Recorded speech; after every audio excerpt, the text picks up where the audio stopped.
Speaking with Mrs. Rodriguez, the director of the Antigua and Barbuda Bureau of Standards, and understanding that Antigua is one of 3 countries in the Caribbean to receive funding. And now we have the project coordinator here with us this morning. He's Terry Hutchinson from Barbados. Good morning to you. Good morning to you. Good morning, Antigua. And we also have Mr. Mohan Nandwani. Good morning to you. Morning.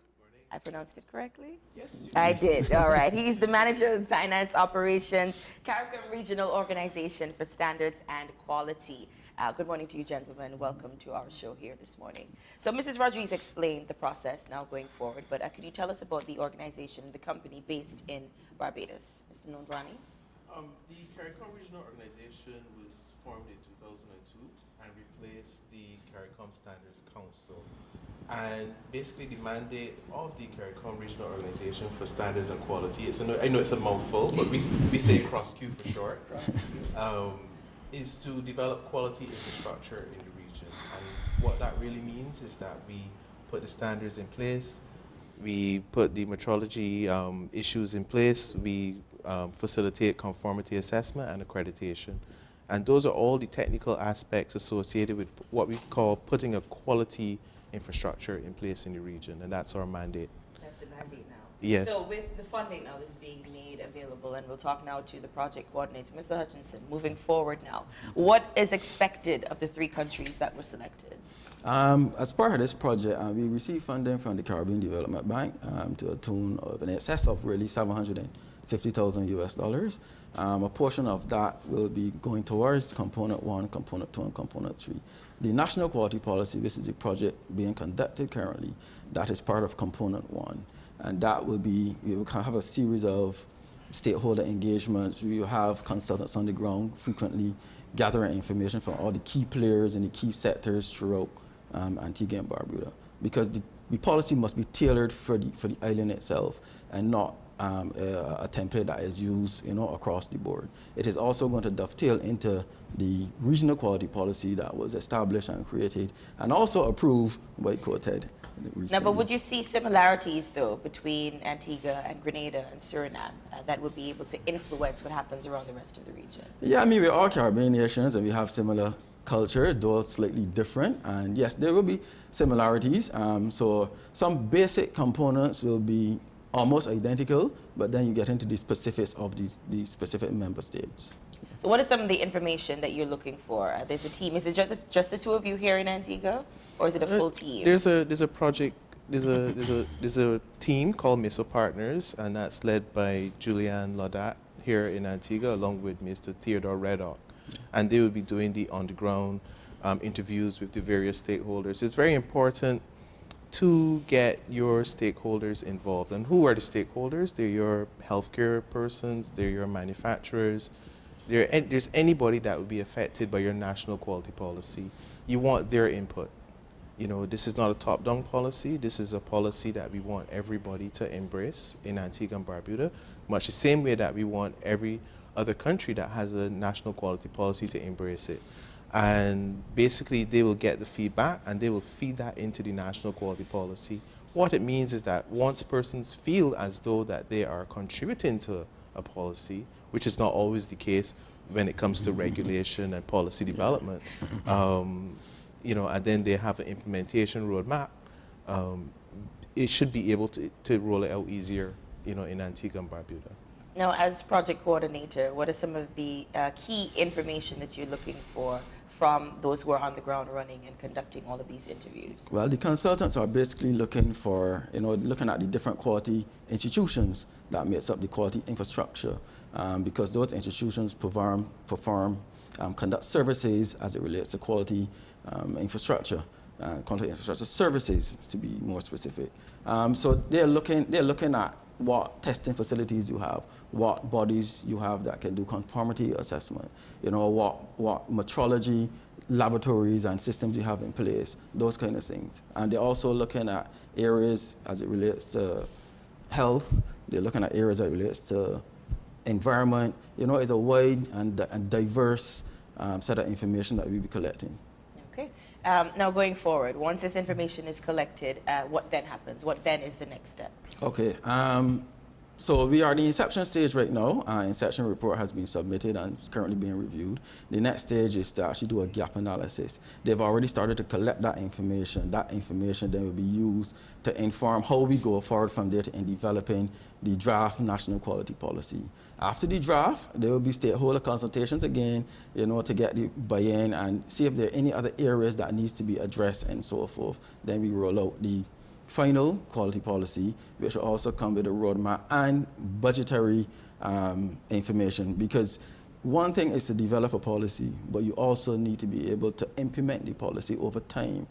It will not be done, in a year or so in terms of implementation. It will be done over maybe 10 years or so. The consultant, obviously with the information coming from all the stakeholders, will make that determination.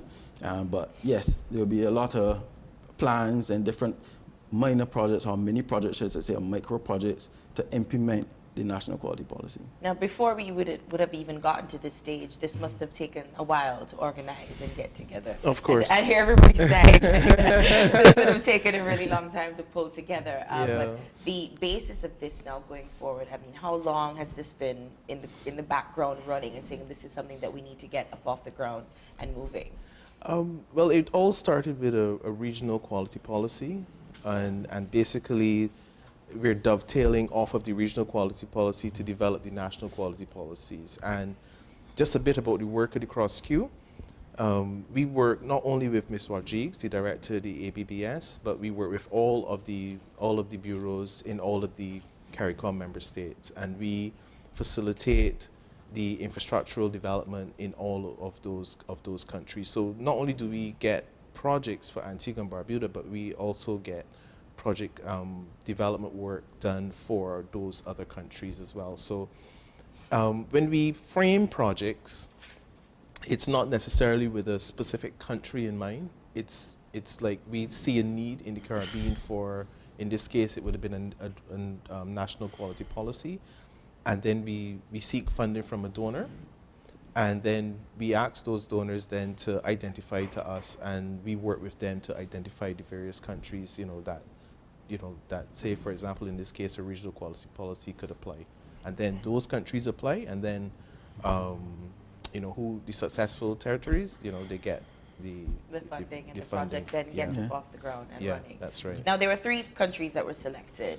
Is there a plan now for this to be extended and rolled out for other countries in the Caribbean to benefit? Is that Jensen? We have a really very good working relationship with the Caribbean Development Bank, and we'll be lobbying, for future projects to help those other countries that doesn't have a national quality policy at this time. Because from what we understand, there are 7 countries, policies now being developed in 7 countries. So in moving forward, there are a few more, but they will join, Barbados, they'll also join Jamaica, Bahamas, and Trinidad and Tobago, which was I think the last one that was created. Yeah. So the other member states, we're definitely looking to push, to give them some support, to establish a national quality policy. And studies have shown statistically that those countries that have a quality infrastructure in place, they rank higher on the global competitive index. Yes. If they have a quality policy and quality infrastructure in place. Now, with Antiguans and Barbudans watching and listening, what is the most important thing that you would like them to understand about your presence here on island? Well, they have a say. They have a big say in everything, and we encourage, people to come forward and speak to the consultants. There are significant benefits, to having a national quality policy. You can have increased trade, increased exports, you have a better system in place now for even other territories to receive your goods and so forth. So there are plenty of opportunities. Increased trade, increased exports means could be increased jobs, increased manufacturing, boosting the economy and so forth. So yes, we would love everyone to participate and have a voice in developing this quality policy. Mr. Nandwani, you?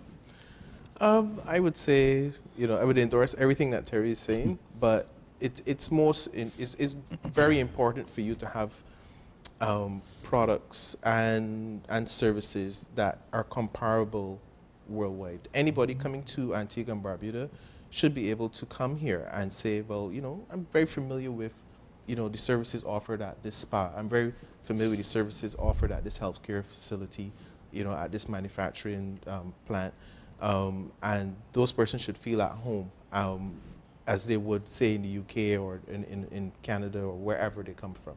Basically, if you have a national quality policy in place, you should expect the same level of quality wherever you go, you know, throughout the world. And, you know, that's the aim, you know, to make your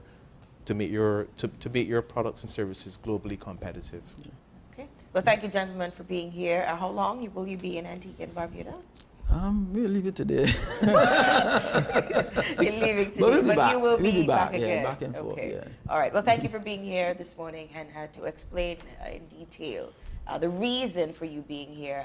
But congratulations again to the team of Antigua and Barbuda who would have provided the report to be able to apply for this in the first place, so that we can receive funding now for projects now and change to come over the next coming years. But again, thank you for being here.